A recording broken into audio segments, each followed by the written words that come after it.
से हम पाठ गर्भ स्तुति देवताओं द्वारा भगवान की। पहला श्लोक हमने पढ़ लिया था गर्भ स्तुति में। दूसरा श्लोक, एकायनोऽसौ द्विफल त्रिमूलस् चातो रसा पंचविदा षडात्मा सप्तत्वगष्ट विटपो नवक्षो दशच्छदि द्विखगो हि अधिवृका वृक्षः। अक्रूर प्रभु।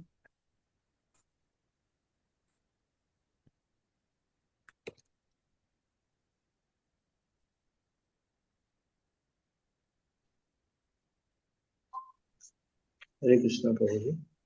शरीर को अलंकारिक रूप में आदि वृक्ष कहा जा सकता है। समग्र शरीर तथा व्यक्तिगत शरीर की रचना ऐसी ही होती है। यह वृक्ष भौतिक प्रकृति की इस भूमि पर आश्रित होता है। उसमें दो प्रकार के सुख भोग के तथा दुख भोग के फल लगते हैं। इसकी तीन जड़ें तीन गुणों सतो रजो तथा तमो गुणों के साथ इस वृक्ष के कारण स्वरूप है। शारीरिक आनंद रूपी फलों के स्वाद चार प्रकार के होते हैं: धर्म, अर्थ, काम तथा मोक्ष, जो पांच ज्ञान इंद्रियों के माध्यम से छह प्रकार की परिस्थितियों शोक, मोह, जरा, मृत्यु, भूख तथा प्यास के बीच अनुभव किए जाते हैं। इस वृक्ष की छाल में सात परतें होती है: त्वचा, रक्त, पेशी, वसा, अस्थि, मज्जा तथा वीर्य। इस वृक्ष की आठ शाखाएं हैं, जिनमें से पांच स्थूल तत्व तथा तीन सूक्ष्म तत्व है: पृथ्वी, जल, अग्नि, वायु, आकाश, मन, बुद्धि तथा मिथ्या अहंकार। शरीर रूपी वृक्ष में नौ छिद्र कोठर है: आंखें, कान, नथुने, मुंह, गुदा तथा जनेंद्रिय। इसमें 10 पत्तियां हैं, जो शरीर से निकलने वाली 10 वायु हैं। इस शरीर रूपी वृक्ष में दो पक्षी है, एक आत्मा तथा दूसरे परमात्मा। हरे कृष्ण। तो यहाँ पर देवता भगवान को बता रहे हैं, भगवान आप सभी के स्रोत हो। सामान्य रूप से जो शरीर की संरचना होती है भौतिक जगत में, उसका वर्णन कर रहे हैं। एक वृक्ष के साथ उसको तुलना की जा रही है कि कैसे एक वृक्ष का आवरण सात वस्तुओं से होता है, सात परतों से। त्वचा, रक्त, पेशी, वसा, अस्थि, मज्जा और वीर्य, ये सात धातु बोले जाते हैं। और इन्हीं के माध्यम से क्रियाएं होती हैं। धर्म, अर्थ, काम, मोक्ष रूपी स्वाद जीव लेता है। रजोगुण, तमोगुण, सत्वगुण उसकी जड़ें हैं। और सुख और दुख रूपी फल हैं। इस पूरे भौतिक शरीर के अस्तित्व के स्रोत हैं भगवान स्वयं। और इसके अंदर दो व्यक्ति निवास करते हैं, एक आत्मा, दूसरे परमात्मा। आज सुबह ही श्रील प्रभुपाद के प्रवचन में सुन रहा था, प्रभुपाद बता रहे थे कि जब परमात्मा देखते हैं आत्मा उनके प्रति रुचि दिखा रही है, तो परमात्मा सोचने लगते हैं कि now my friend needs a गुरु। मेरे दोस्त को अब एक गुरु की आवश्यकता है। तो परमात्मा उसके लिए गुरु ढूंढ करके लेकर के आते हैं। परमात्मा का केवल वही काम है। परमात्मा इंतजार करते रहते हैं कि आत्मा कब भगवान के प्रति थोड़ा सा उन्मुख होने की इच्छा मात्र करेगी। और जैसे इच्छा करती है वैसे ही भगवान उसकी व्यवस्था करने लगते हैं। तात्पर्य नहीं तो माता जी। हरे कृष्णा प्रभु जी। तात्पर्य यह भौतिक जगत पांच प्रधान तत्वों से बना है: पृथ्वी, जल, अग्नि, वायु तथा आकाश। ये सारे तत्व भगवान श्री कृष्ण से उद्भूत है। यद्यपि भौतिकवादी विज्ञानी इन पांच मूल तत्वों को भौतिक जगत का कारण मानते हैं, किंतु ये तत्व अपनी स्थूल तथा सूक्ष्म अवस्थाओं में भगवान श्री कृष्ण द्वारा ही उत्पन्न है, जिनकी तटस्था शक्ति से भौतिक जगत के भीतर कार्य करने वाले जीव उत्पन्न होते हैं। श्रीमद् भगवद गीता के 7वें अध्याय में यह स्पष्ट बतलाया गया कि समग्र विश्व भगवान श्री कृष्ण की दो शक्तियों, परा तथा अपरा शक्तियों का मेल है। सारे जीव परा शक्तियों, निर्जीव भौतिक तत्व उनकी अपरा शक्ति हैं। सुषुप्त अवस्था में हर वस्तु भगवान श्री कृष्ण पर टिकी रहती है। भौतिक विज्ञानी शरीर की भौतिक रचना का ऐसा पूर्ण विश्लेषण प्रस्तुत नहीं कर पाते। भौतिक विज्ञानी केवल निर्जीव पदार्थ का विश्लेषण करते हैं, किंतु ये अब अपर्याप्त है। क्योंकि जीव भौतिक शारीरिक संरचना से पूर्णतः भिन्न होता है। श्रीमद् भगवद गीता 7.5 में श्री भगवान जी कहते हैं, अपरिमिता सत्वन्याम प्रकृति विधि में पाराम जीव भूताम महाबादो यदम धारित जगत। इस अपरा प्रकृति के अतिरिक्त हे महाबाहु अर्जुन, मेरी एक परा प्रकृति है जिसमें भौतिक प्रकृति से संघर्ष करने वाले तथा विश्व को बनाए रखने वाले सारे जीव पाए जाते हैं। यद्यपि सारे भौतिक तत्व पूर्ण पुरुषोत्तम भगवान श्री कृष्ण से उद्भूत होते हैं, किंतु वे पृथक हुए तत्व हैं और जीवित तत्वों द्वारा धारण किए जाते हैं। तो दो प्रकार की प्रकृति भगवान की यहाँ वर्णित हो रही है, एक परा प्रकृति, एक अपरा प्रकृति। अपरा अर्थात जो परी नहीं है, अर्थात जो सामान्य प्रकृति है, भौतिक प्रकृति जो 8 तत्वों से बनती है, पंच महाभूत पृथ्वी जल आकाश वायु अग्नि और 3 सूक्ष्म मन बुद्धि अहंकार, ये 8 तत्वों से बनने वाली अपरा प्रकृति। और परा प्रकृति मतलब जो इस भौतिक संसार से परे है, उसको बोलते हैं परा प्रकृति। वो है जीव। जीव भौतिक संसार में या शरीर में जब प्रकट रहता है तब शरीर चलायमान रहता है, ये एकदम धार्यते जगत, और उसी से जगत अपनी एक्टिव यानी कि चलायमान स्थिति में रहता है। राजीव चौरसिया प्रभु पढ़िए।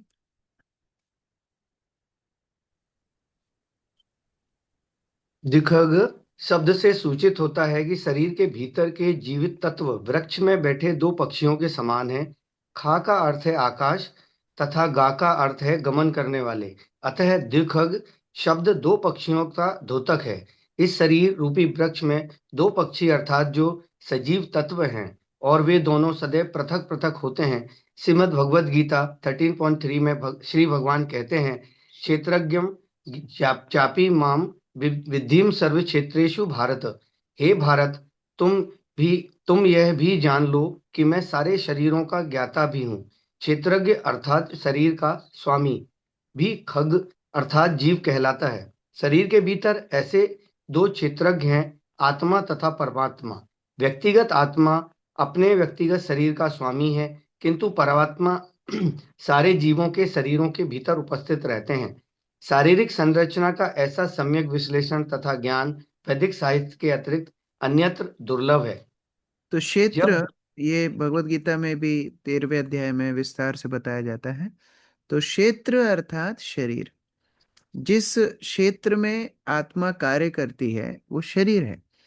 शरीर रूपी क्षेत्र को ही आत्मा अपना कार्यस्थली बनाती है, अर्थात उसके माध्यम से वो कर्म करती है।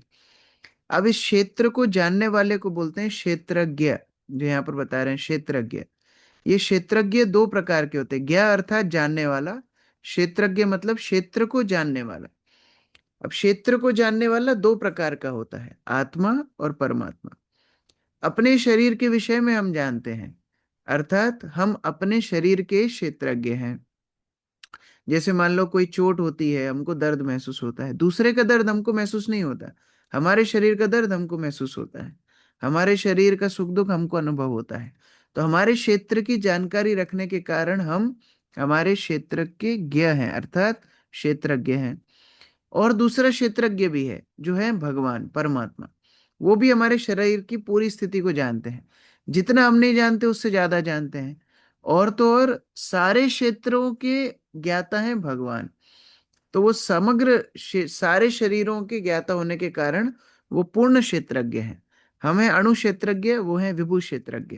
तो ये क्षेत्रज्ञ शब्द भगवत गीता में 13वें अध्याय में विस्तार से श्रील प्रभुपाद ने समझाया है। प्रदीप प्रभु आगे पढ़िए।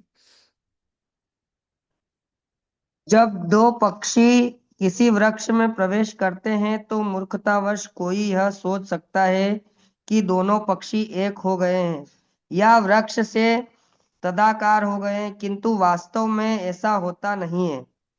प्रत्युत हर पक्षी अपनी व्यष्टि निजी पहचान बनाए रखता है। इसी तरह आत्मा तथा परमात्मा कभी एक नहीं होते, न ही पदार्थ से उनका तादात्म्य होता है। जीव सदैव पदार्थ के निकट रहता है, किंतु इसका अर्थ यह नहीं है कि वह उससे एकाकार हो जाता है।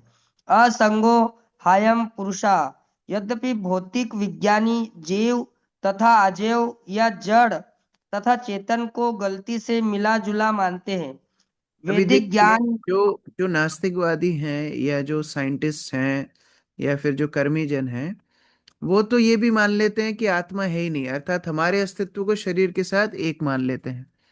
अब ब्रह्मवादी जो हैं, ज्ञानी जो हैं, वो ये तो समझ जाते हैं कि हम शरीर से अलग हैं, लेकिन वो ये जानने में थोड़ा सा असमर्थ रह जाते हैं कि भगवान और जीव भी एक नहीं हो सकते।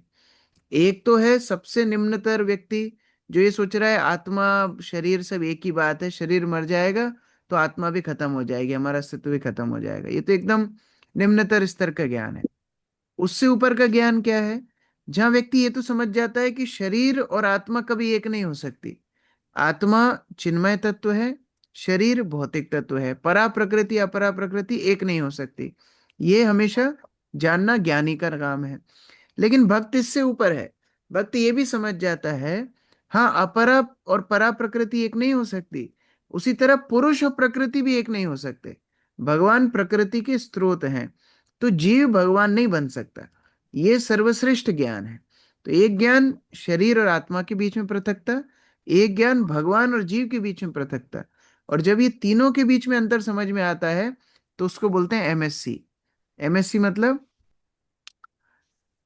Master of science in culture नहीं, मास्टर एमएससी मतलब सोल,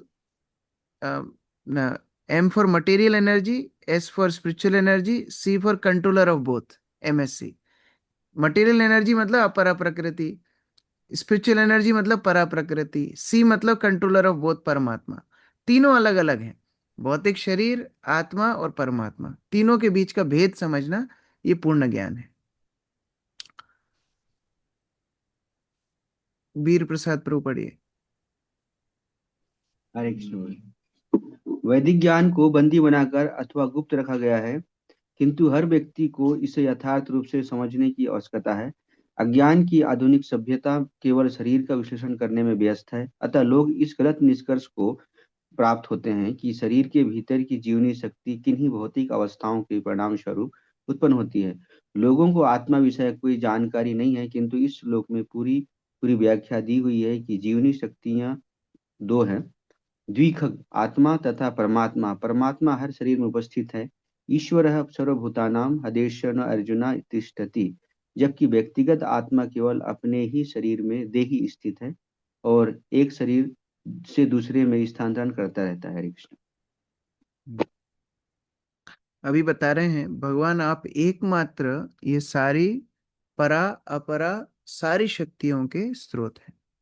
त्वमेक एवास्य सता प्रसूतिस्, त्वं सन्निधानं त्वमनुग्रहश्च, त्वन्मायया संवृतचेतसस्त्वं पश्यन्ति नानान विपश्चितो ये।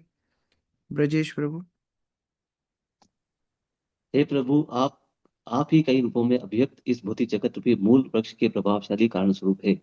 आप इस भौतिक जगत के पालक भी है और संहार के बाद आप ही ऐसे हैं जिससे सारी वस्तुएं संरक्षण पाती है। जो लोग आपकी माया से आवृत है वे इस अभिव्यक्ति जगत के पीछे आपके दर्शन नहीं कर पाते, क्योंकि उनकी दृष्टि विद्वान भक्तों जैसी नहीं होती। हरे कृष्ण। तो एक वृक्ष तो एक क्षेत्र को बोला गया है जो कि हमारा व्यक्तिगत शरीर है, वो भी एक वृक्ष है। लेकिन एक वृक्ष है पूरा भौतिक संसार, जो 15वें अध्याय भगवत गीता में भगवान बताते हैं कि पूरा भौतिक संसार भी एक वृक्ष है। दोनों ही वृक्षों के स्रोत हैं भगवान, वो मूल वृक्ष हैं, अर्थात वो मूल नारायण है, सभी के स्रोत हैं। और ऐसे भगवान को देखना सामान्य जनों के लिए संभव नहीं। भगवान गीता में सरल उदाहरण देते हैं, सूत्रे मणि गणा एव। जैसे एक सुंदर मोतियों के हार को एक धागे में पिरोया जाता है, तो मोती तो दिखते हैं लेकिन धागा नहीं दिखता। उसी तरह माला बनाते हैं, फूल माला बनाते हैं, तो फूल तो दिखते हैं लेकिन फूल जिसके ऊपर आधारित हैं वो धागा नहीं दिखता। उसी तरह भगवान सबके स्रोत आधार सब कुछ होने के बाद भी सामान्य जनों को दिखते नहीं है। अंकित निगम प्रभु। तात्पर्य: अनेक देवता यथा ब्रह्मा, शिव तथा विष्णु इस भौतिक जगत के सृष्टा, पालक तथा संहारक माने जाते हैं, किंतु वास्तव में वे है नहीं। यथार्थ तो यह है कि भगवान अपनी विविध शक्तियों के रूप में हर वस्तु में प्रकट है। एकमेवाद्वितीयम ब्रह्म और कोई दूसरा अस्तित्व नहीं है। जो लोग सचमुच विपश्चित अर्थात विद्वान है वे जीवन के किसी भी अवस्था में भगवान को समझने तथा देखने में समर्थ होते हैं। प्रेमाजन्छु ऋत भक्ति विलोचनेन संतः सदैव हृदयेषु विलोकयन्ति। ब्रह्म संहिता। विद्वान भक्त कष्ट को भी भगवान की उपस्थिति के रूप में स्वीकार करते हैं। जब कोई भक्त कष्ट में होता है तो वह देखता है कि भगवान तो भौतिक जगत के कल्पमक्ष से उसे छुटकारा दिलाने या शुद्ध करने के लिए कष्ट के रूप में प्रकट हुए हैं। इस जगत में रहते हुए मनुष्य विविध अवस्थाओं में रहता है, अतः भक्त कष्ट की अवस्था को भी भगवान का दूसरा स्वरूप ही स्वीकार करता है। तत्ते अनुकंपाम सुस्मीक्षमाणः। अतः भक्त कष्ट को भगवान का महान अनुग्रह मानता है, क्योंकि वह समझता है कि उसके कलमक्ष धोए जा रहे हैं। तेषामहं समुद्धता मृत्यु संसार सागरात्। कष्ट का उदय निषेधात्मक विधि है, जिससे भक्त को इस मृत्यु संसार से अथवा भौतिक संसार से अर्थात जन्म मृत्यु की निरंतर पुनरावृत्ति से छुटकारा दिलाया जाता है। शरणागत को पुनः पुनः जन्म मृत्यु से बचाने के लिए ही भगवान उसे थोड़ा कष्ट देकर उसके कलमक्ष को धो देते हैं।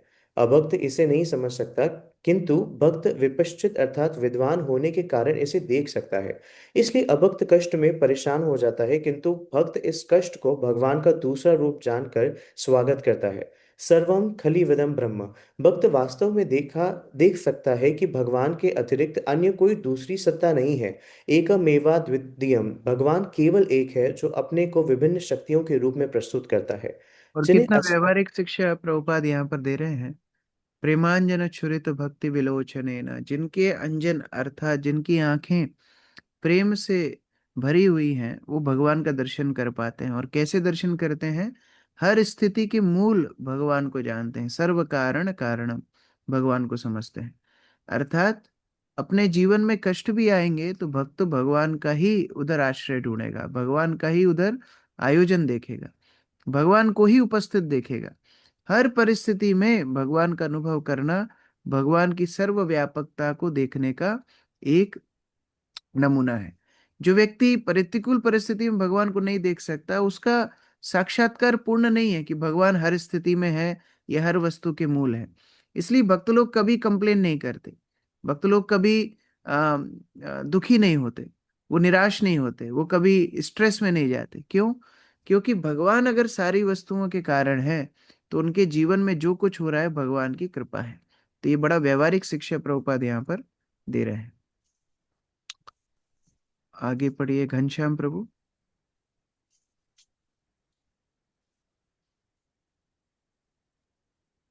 हरे कृष्ण प्रभु जी।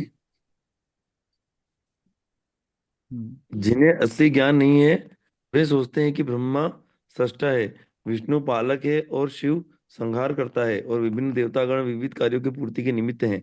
इस तरह वे लोग तरह तरह के प्रयोजन निर्मित करते हैं और इन कार्यों की पूर्ति के लिए विविध देवताओं की पूजा करते हैं। कामेस्ते हर्थ कामेस्ते हर्ता ज्ञानाः प्रपद्यन्ते अन्य देवताः।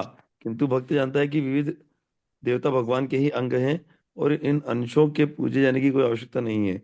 भगवान भगवत गीता 9.23 में कहते हैं, ये अप्यन्य देवता भक्ता यजन्ते श्रद्धयान्विताः ते अपि मामेव कौन्तेय यजन्त्य विधि पूर्वकम। हे कुंती पुत्र, मनुष्य जो कुछ भी अन्य देवताओं को अर्पित करता है वह वास्तव में केवल मेरे निमित्त होता है, किंतु इसे बिना सही ज्ञान के अर्पण किया जाता है। देवताओं के पूजन की आवश्यकता नहीं रहती, क्योंकि यह अविधि है। मात्र कृष्ण के चरण कमलों की शरण ग्रहण करने से मनुष्य के सारे कार्य पूरे हो जाते हैं और विविध अर्चा विग्रहों या देवताओं को पूजने की कोई आवश्यकता नहीं रह जाती। केवल मूढ़ इन सब देवताओं को मानते हैं, क्योंकि वो भौतिक प्रकृति के तीनों गुणों द्वारा मोहित होते हैं। त्रिभी त्रिभिर्गुण में वो भोरवेरे भी सर्वमिदम जगत। ऐसे मूढ़ इतना भी नहीं समझ सकते कि हर वस्तु के असली स्रोत तो भगवान है। मोहितम नाभि जानाति न मामेभ्य परम परम व्ययम। मनुष्य को चाहिए कि भगवान के विविध स्वरूपों से विचलित न हो, अभी तो परमेश्वर में ध्यान एकाग्र करके उनकी पूजा करे। मामेकम शरणम व्रज। मनुष्य जीवन का यही आदर्श सिद्धांत होना चाहिए। हरे कृष्ण प्रभु। इस प्रकार यहाँ पर दूसरा व्यवहारिक ज्ञान दे रहे हैं। देखो भगवान को मूल मानने के बहुत सारे व्यवहारिक एप्लीकेशंस हमारे जीवन में हो सकते हैं।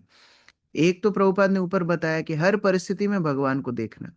अभी आज जैसे कल रघुवीर प्रभु भी प्रश्न पूछ रहे थे कि जो हम पढ़ते हैं उसका मनन कैसे करें, तो प्रभुपाद यहाँ कुछ व्यवहारिक पॉइंट्स बताते हैं, वो हम नोट डाउन कर सकते हैं। कि जैसे एक प्रभुपाद ने बताया कैसे हर स्थिति में अगर प्रतिकूल भी हो भगवान का आयोजन देखने का प्रयास करे तो वो स्थिति का अनुभव ही बदल जाएगा। अब उस स्थिति में हर हर वस्तु भगवान की कृपा जैसी दिखेगी। दूसरा बता रहे हैं अगर भगवान सभी के मूल हैं तो देवताओं के भी मूल हैं, तो मुख्य कारण भगवान है। तो भगवान के अलावा और कोई आराध्य की उपासना करने की आवश्यकता नहीं है। केवल और केवल भगवान की उपासना करने से माम एकम, यहाँ पर भगवत गीता से भगवान बता रहे हैं मैं एकमात्र, और यहाँ पर देवता भी बोल रहे हैं त्वम एकम, आप एकमात्र। तो एकमात्र भगवान का आश्रय लेकर के सारे कार्य सिद्ध हो सकते हैं। बिभर्षि रूपाणि अबोध आत्मा क्षेमाय लोकस्य चराचरस्य सत्वोपपन्नानि सुखावहानि सताम अभद्राणि मुहुखलानाम। प्रीति निगम माता जी पढ़िए। हे ईश्वर, आप सदैव ज्ञान से पूर्ण रहने वाले हैं और सारे जीवों का कल्याण करने के लिए आप विविध रूपों में अवतरित होते हैं जो भौतिक सृष्टि के परे होते हैं। जब आप इन अवतारों के रूप में प्रकट होते हैं तो आप पुण्य आत्माओं तथा धार्मिक भक्तों के लिए मोहक लगते हैं, किंतु अभक्तों के लिए आप संहारक करता है। हरे कृष्णा प्रभु जी, धन्यवाद प्रणाम। प्रकार से भगवान के अवतार का प्रयोजन भी देवता बता रहे हैं कि हमारा भौतिक संसार, हमारा भौतिक शरीर हो सकता है सप्त धातुओं से बना हो, हमारा भौतिक संसार पंच मूलभूत तत्वों से बना हो, लेकिन आप आध्यात्मिक हैं, आपका शरीर आध्यात्मिक है, आपकी लीलाएं आध्यात्मिक हैं। और जब आप ऐसे अवतार लेते हो तो दो प्रकार के लोग दो प्रकार के अनुभव करते हैं। जो पुण्यात्मा है, जो धार्मिक हैं, वो लोग आपसे आकर्षित होते हैं, और जो धार्मिक नहीं है, जो पाप के पथ पर चल रहे हैं, खलु हैं, ऐसे लोग आपसे संहारित होते हैं, आपके द्वारा उनका वध होता है। तात्पर्य योगेश पाटीदार प्रभु।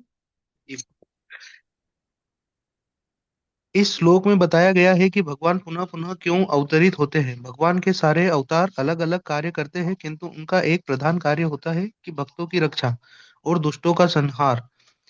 परित्राणाय साधूनां विनाशाय च दुष्टकृताम्। इन दुराग्रहियों का संहार भी उनके लिए अनंतगत्वा शुभ ही होता है।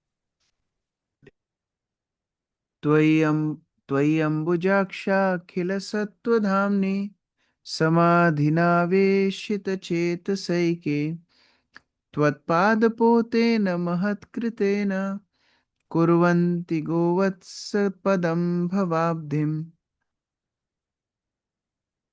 गायत्री माता जी। हरे कृष्ण। हे कमल नयन प्रभु, संपूर्ण सृष्टि के आगार रूप आपके चरण कमलों में अपना ध्यान एकाग्र करके तथा उन्हीं चरण कमलों को संसार सागर को पार करने वाली नाव के रूप में स्वीकार करने करके मनुष्य महाजनों, महान संतों, मुनियों तथा भक्तों के चरण चिन्हों का अनुसरण करता है। इस सरल सी विधि से यह अज्ञान सागर की को इतनी आसानी से पार कर लेता है मानो कोई बछड़े के खुर की छाप को पार कर रहा हो। और भगवान की लीलाओं को, उनके चरण कमल को, उनके रूप को भौतिक समझना तो बहुत दूर की बात है। वो इतने पवित्र हैं कि अगर कोई केवल उनके चरण कमलों का ध्यान मात्र कर ले तो वो भौतिक संसार से मुक्त हो जाता है।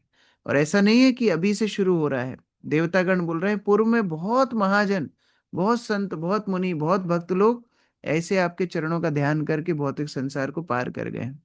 भगवत गीता में भगवान बोलते हैं ऐसा नहीं अर्जुन ये पहली बार मैं तुमको ये भक्ति योग सिखा रहा हूँ। पूर्व में बहुत बड़े बड़े भक्त जैसे जनक महाराज इत्यादि ने ये पथ का अनुसरण करके भगवत प्राप्ति प्राप्त की है।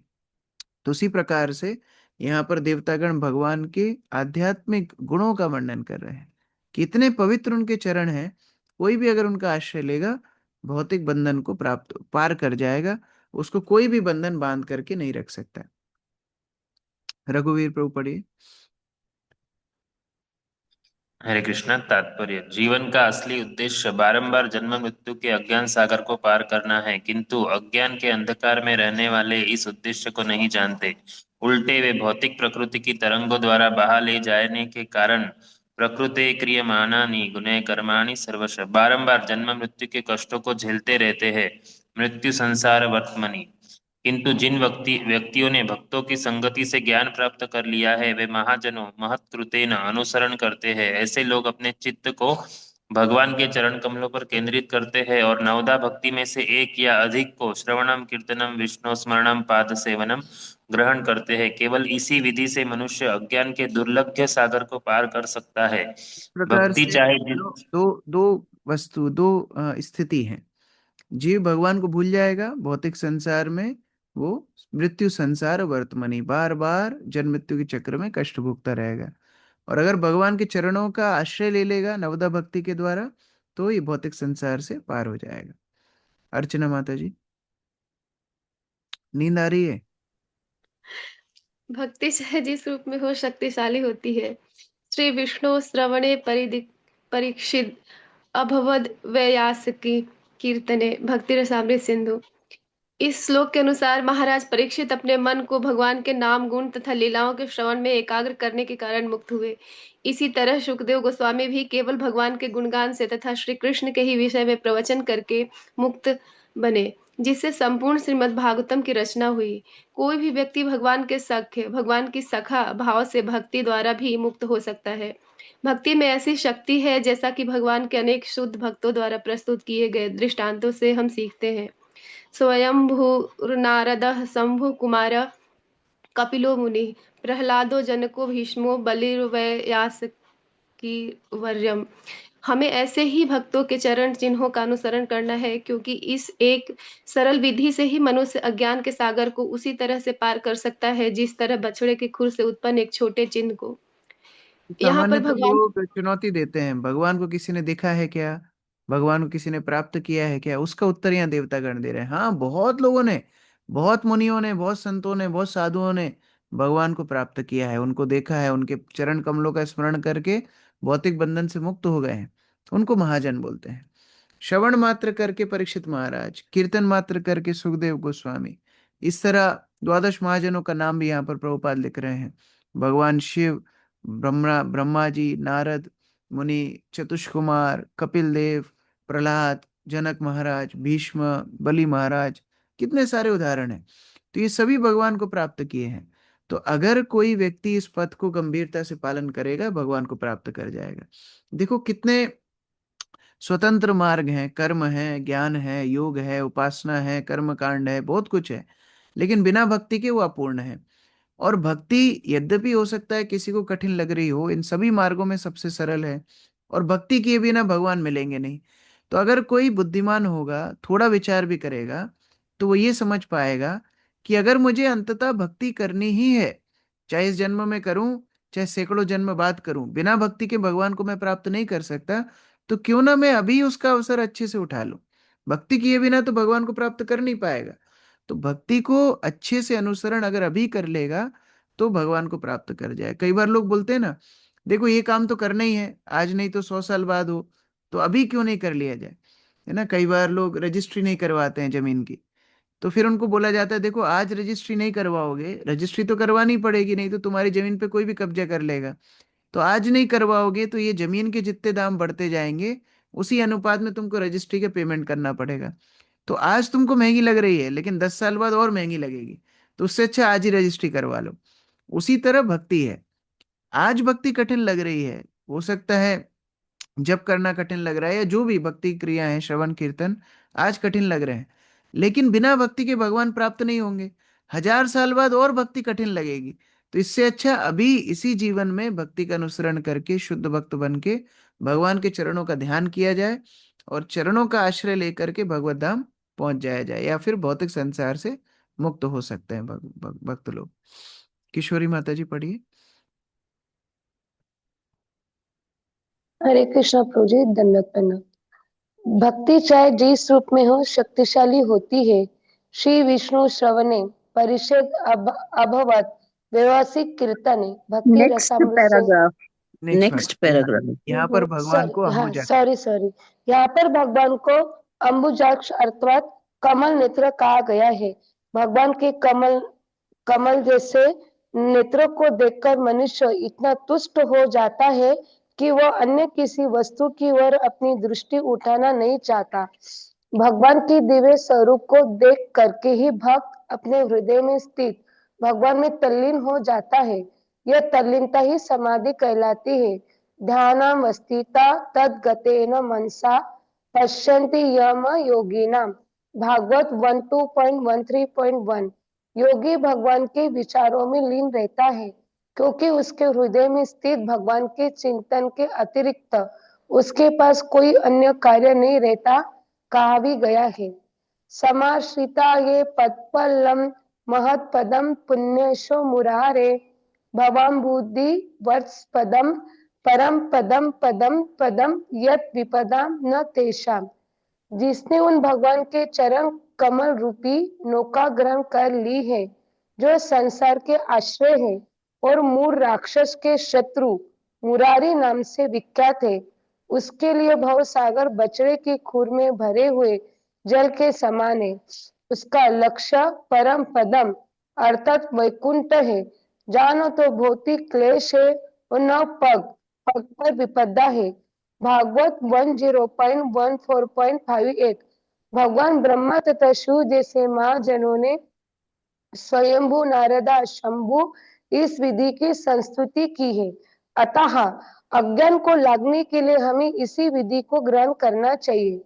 यह अत्यंत सरल है, किंतु हमें महाजनों के पद चिन्हों का अनुसरण करना चाहिए, तभी सफलता मिल सकती है। ये हमने अपने कृते जीवन में देखा।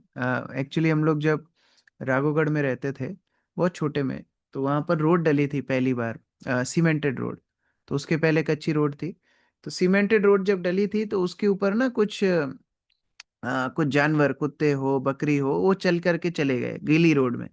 तो जब गीली रोड में इस तरह जानवर चल के जाते हैं तो उनके जो पद चिन्ह है, जो पैरों के निशान है, उससे थोड़े सी छाप लग जाती है। तो जब वो रोड सूख गई तो वो चिन्ह तो बन गए थे पहले गीली रोड में, तो वो चिन्ह के कारण वो एक खुर जैसा बन गया। अब उसमें पानी भर गया। तो मुझे बचपन में याद है, कुछ चिड़िया आती थी और वो जो पानी भरा रहता है ना, उससे पानी पी के जाती थी। अभी हमारी दशा उसी तरह है। भौतिक संसार इतना नगण्य है, यहाँ पर बार बार बता रहे हैं बछड़े के पैर के खुर के निशान में भरा हुआ जल, लेकिन वो चुल्लू भर पानी में ही हमारी आसक्ति है, उसी को पीने में हम लगे हुए हैं।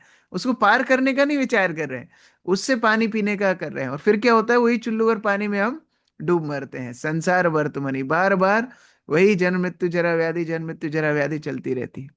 तो भौतिक संसार को पार करना बड़ा सरल है, अगर कोई ये श्रवण कीर्तन की सरल विधि, भगवत भक्ति की सरल विधि को अपना ले तो बड़ा सरल है। गौरी शंकर प्रभु पढ़िए।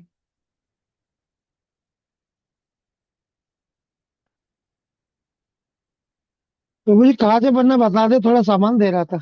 Last last paragraph. महा महाकृतेन।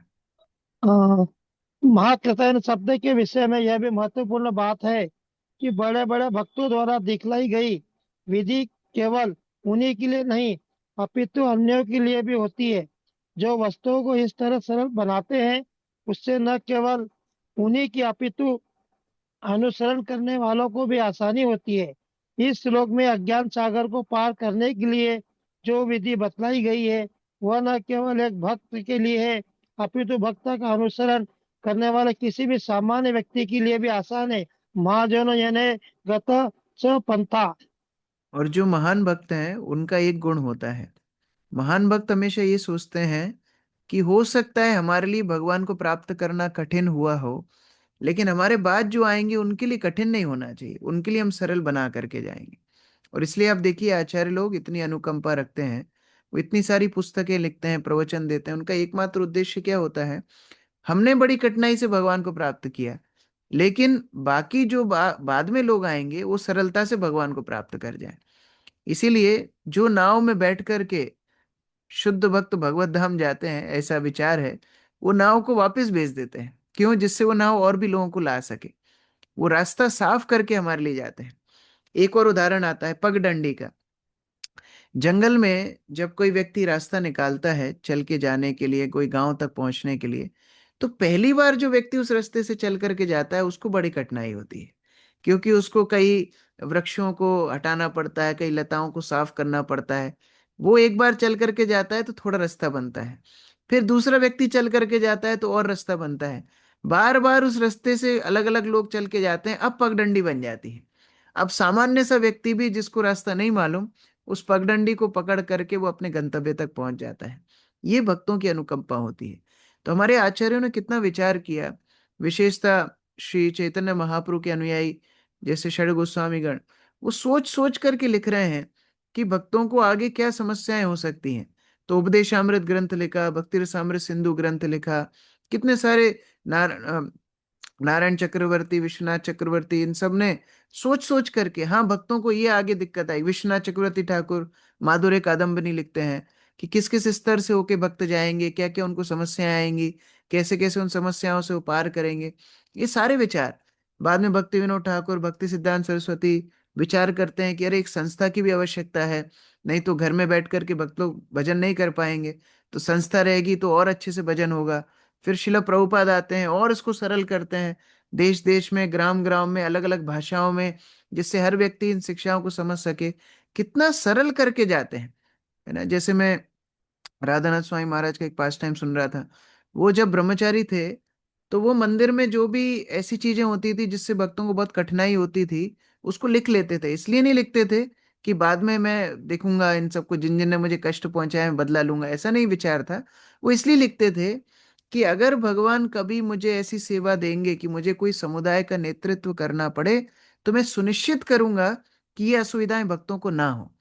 तो इस तरह भक्त लोग हमेशा सोचते रहते हैं कि आगे के भक्तों के लिए कैसे और सुविधा हो जाए, कैसे उनको और सरल हो जाए। तो ऐसे महान भक्तों का अनुसरण करके आसानी से कोई भी भगवत प्राप्ति कर सकता है। इसीलिए बोलते हैं महाजनो ये न कथा सपन था। शास्त्र पढ़ के कोई कंफ्यूज हो सकता है, लेकिन अगर कोई केवल भक्तों का अनुसरण करता जाए, उनके दिखाए हुए पथ पर चलता जाए, आसानी से सुगम है भगवान को प्राप्त करना।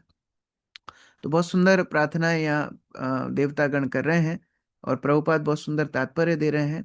मैं सभी भक्तों को स्मरण दिलाना चाहता हूँ कि प्रभुपाद ने भागवत के दशम स्कंद के 13वें अध्याय तक ही तात्पर्य दिए हैं। तो ये कुछ जो तात्पर्य हम पढ़ रहे हैं दूसरे अध्याय का, आगे केवल 10-11 अध्याय हैं जिसमें प्रभुपाद ने तात्पर्य दिए हैं। और एकदम 1977 अंतिम प्रभुपाद के दिन प्रकट लीला के चल रहे हैं, जहाँ प्रभुपाद ये तात्पर्य दे रहे हैं। तो एक एक तात्पर्य बहुत गंभीरता से सुनिए, पढ़िए, क्योंकि इसके बाद जो हम भागवत पढ़ेंगे वो बाकी आचार्यों के तात्पर्य तो रहेंगे, लेकिन प्रभुपाद के तात्पर्य डायरेक्ट हमको नहीं मिलेंगे। तो इसलिए एक एक तात्पर्य में बहुत जो शिक्षाएं हैं, बहुत गंभीरता से आप इनको ध्यान से पढ़िए, लिखिए, नोट्स बनाइए, विचार कीजिए, मनन कीजिए, और हम जितना ज्यादा अपने जीवन में अपना सकें उतना हमारी भक्ति के लिए सहायक होगा। हरे कृष्ण। प्रभु जी, आज की क्लास जो सा है वो इसका रिकॉर्डिंग शेयर कर दीजिए, क्योंकि स्टार्टिंग में मेरी मिस हुई है, मैं उसे सुनना चाहती हूँ दोबारा से। यस माता जी, इस ग्रुप में थैंक यू शिवाजी प्रभु। माता जी भेज रही हैं रोज, तो वो भेज देती हैं अच्छा, सामान्यतः। रेगुलर बेसिस पे आते हाँ हैं, हाँ, रेगुलर बेसिस पे आ रहे रोज हैं। रोज वो ओके, ग्रुप। ठीक है, थैंक यू प्रभु। ठीक है, हरे कृष्ण। श्री प्रभुपाद की जय, संवेद भक्त की जय।